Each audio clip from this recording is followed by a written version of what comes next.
The Donald Trump administration is arguably the most influential this century and probably as well dating back a good portion of the last century as well. Love it, like it, lump it. Trump is remaking in the United States of America. Let's talk about tariffs first, right? There's all this talk that Donald Trump always chickens out when it comes to tariffs.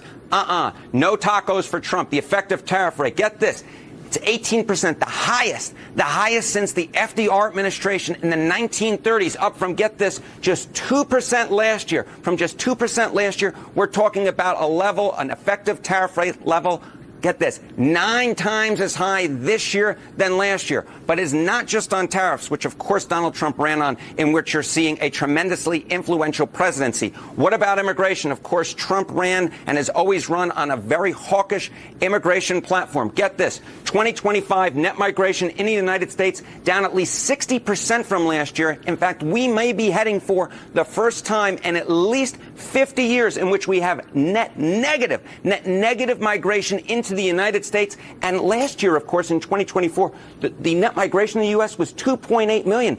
This year, we might be talking about negative net migration. My goodness gracious. Now, of course, this is part of a larger story, as I was mentioning. We're talking about immigration, net migration. We're talking about the effective tariff rate.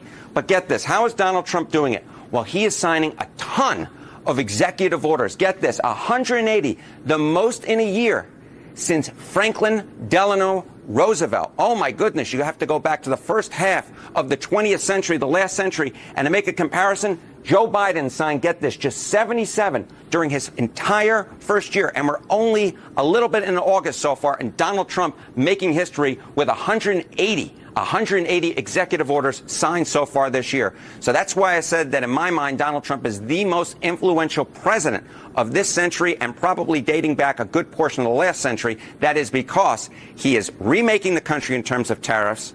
He is remaking the country in terms of net migration, and he is remaking the country in terms of how much policy changes he's putting through in executive orders. As I said, it truly is history making. Love it, like it, or lump it.